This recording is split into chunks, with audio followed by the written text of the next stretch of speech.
everyone. So today this is going to be a 15 minutes standing sequence yoga practice. So what I have in mind for this is that I'm going to do 15-minute blocks of different styles of postures. So right now it's standing, meaning give or take upright postures, okay? And then you can either just do 15 minutes, maybe you do the next sequence, maybe you piece together your own yoga practice, okay? And this is also kind of nice because especially right now, since all of us are stuck at home, maybe you only want to do a little bit of yoga. You don't really have the motivation for a whole hour-long class.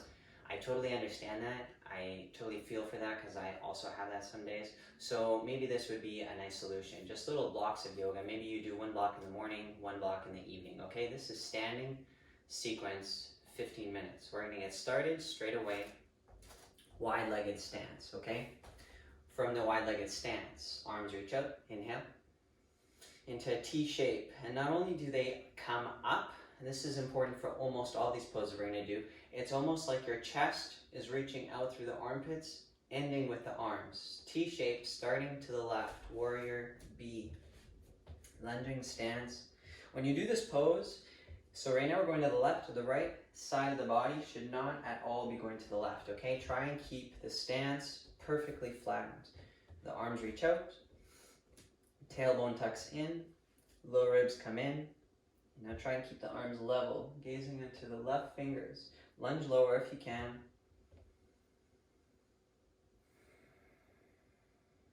And even though we're controlling the outside of the body, ultimately the whole yoga pose should be going inside, meaning your focus is going within. Take one more full breath in. Full breath out. Keep the arms, inhale. Move through the middle. Swap to the right. Same stance. Try and sink into the pose. As you do this, one point of focus is that you're trying to elevate your skull to the ceiling. But another point of focus is that the tailbone and the right hip are sinking low into the posture, which makes the lunge a little bit longer. Tailbone tucks, lower ribs in. Try and get the torso, including the skull, to be one straight line. Arms, one straight line. Turn the skull gazing on the fingers.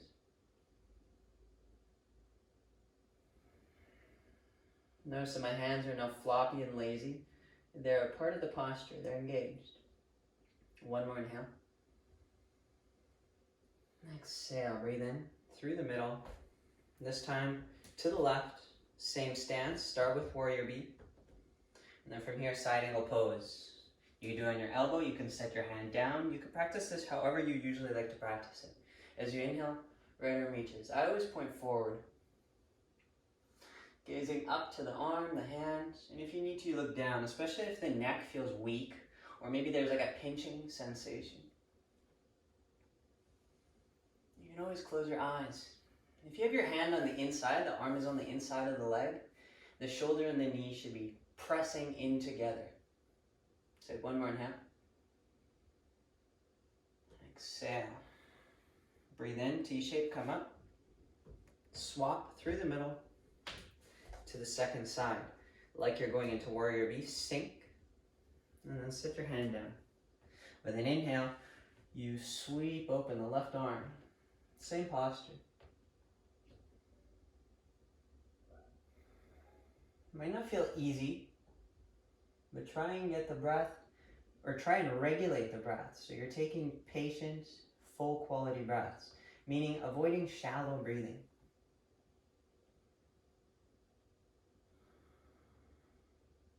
One more inhale. Exhale, breathe in, come up. T-shape. Through the middle. And then this time you're going back to the left. Plant your right hand. This is the easiest, revolve side angle. Right hand goes on the right side. A little bit harder. Right hand goes across. And then from here, you can also take the whole entire length of the arm, starting with the armpit, and put it at the knee. Far side of your shin. Do this pose with the knee off the floor. Ideally, back leg totally straight. Left arm reaches straight up. Gaze up to your hand. And now breathe deeper than what's easy for you. Sink your hips down to the floor as best as you can. It's not easy. One more inhale. Exhale. As you inhale, you come back up. And then you go all the way to the right side. I'm going to repeat the same way. And from here, right arm reaches up.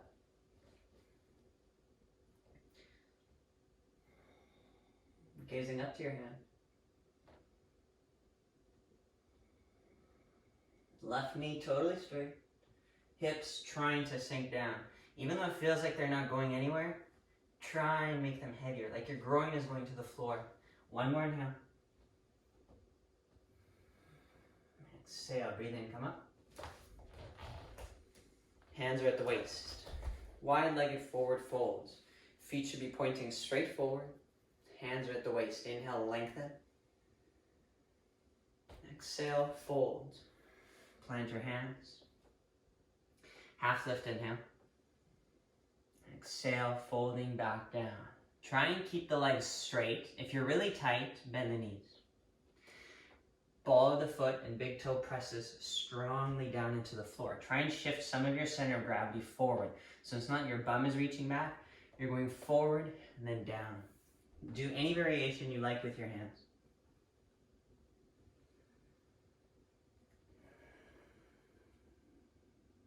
You can close your eyes.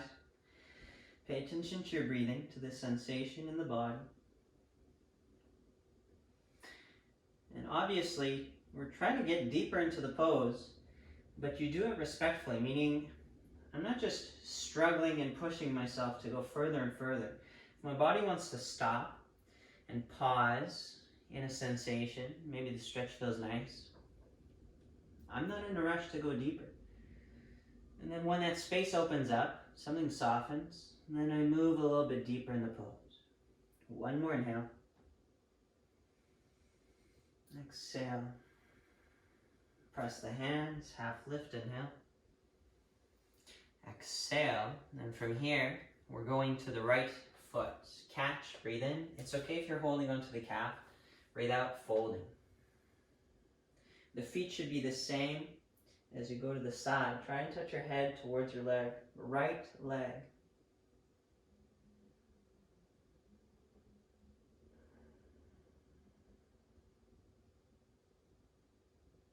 Try and relax the body.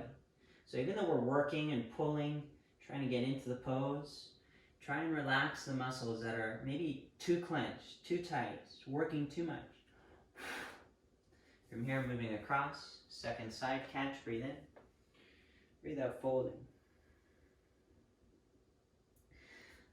For me, this side feels a little bit more tender, a little bit more tight. So I'm gonna go a little bit more slowly, but I'm gonna try and get just as deep. I'm just gonna be a little bit more slow in my approach. Breathe deeply, breathe calmly. Do your best to avoid distraction.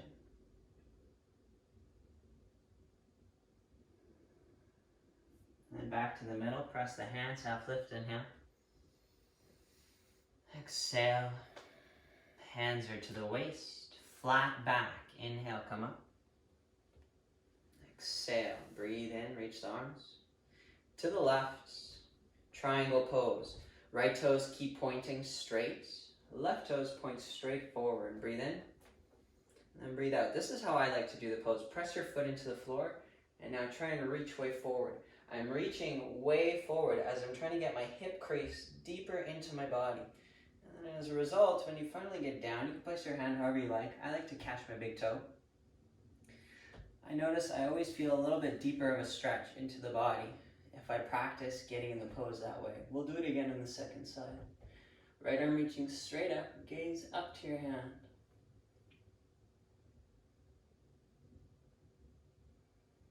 If I don't have time to say all the cues about the breathing, you can just assume that I'm thinking it, and you should telepathically understand, and then do it yourself too. Inhale, come up.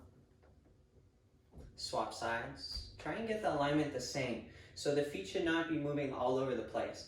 They line up one line like this. It just so happens that the feet are doing this. Left foot 45-degree angle or 90. Right foot pointing straight. Breathe in. And then this is the technique. Try and get the hip into the body. So the hip crease right here is going in as I reach way forward. Place your hand down. Left arm reaching straight up.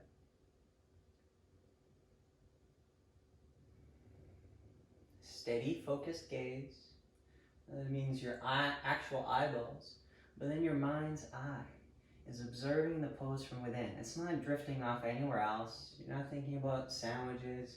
You're not thinking about bills. You're not thinking about your friends. All those things are good, but you're actually doing yoga right now, so that's what you're focused on. As you inhale, you come up, and then from here, you move through the middle, and then you turn to the left. We're doing revolved triangle. One simple motion. Reach down, place your hands. Usually this is kind of tight and wobbly. You should adjust your stance. And then when you're ready, left arm reaches up. If you can, you're gazing up to your hand. It's okay if you look to the floor. That might help a lot more.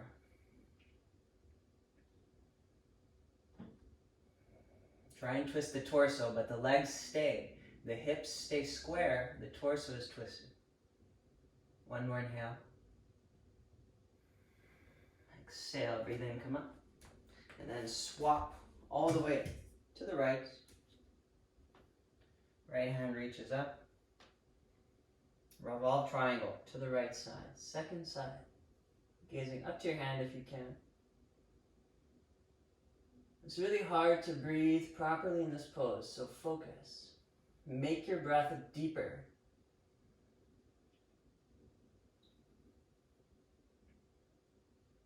One more inhale. Exhale. Look down, breathe in, come up. And then from here, hands start center. Feet come together. We got time for 2 more poses. Okay? First one is going to be easy. Tree pose. You can do it however you like. I'll just show you the different variations. Toe could be on the floor. Foot could be off the floor completely, but not very high up. Never put your heel on your knee. It is just a poor practice to do that. And of course you could bring your heel all the way up. And for those of us that have lotus, work on lotus. This is a good way to train the hip socket to rotate properly. But if lotus is very tight and hurts your knee a lot, you should do regular tree. I like this variation. You can keep balancing, otherwise reach. This is one variation, catching the elbow, pull. Otherwise, bind the hands behind you. Doesn't really matter which side you're doing. I'm doing my right foot lotus with my left elbow pointing up. And try and stand straight.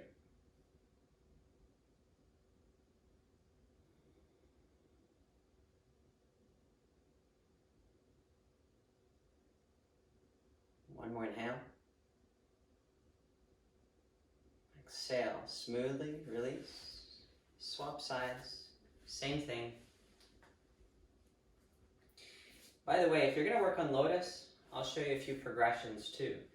Here, the foot is flexed as I try and bring the heel close. Once the knee is in its locked position, meaning this is open, this is locked, you can start to bring your heel higher. My teacher would always teach me to get my heel to my navel, which took me many years to be able to do that. And then maybe eventually you'll be able to sit your foot down. And often you'll still have to hold it, and then eventually you won't have to. It also helps not to wear bulky clothing right now, so I could tell that my sweatpants are making it a little bit harder to do, but I could still do it just fine. But if I wasn't very flexible, it'd probably make it more challenging. Same thing with the arms, if you do it on the first side. Really the only important thing is that you make sure you don't do the second side 2 times. Pay attention. You don't know how often I see students doing the same pose back to back on the same side. It's like, how did you already lose focus? It just happened. When you notice yourself doing something silly like that, you should just laugh a little bit.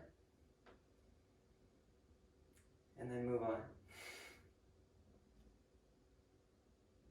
One last posture, starting to release.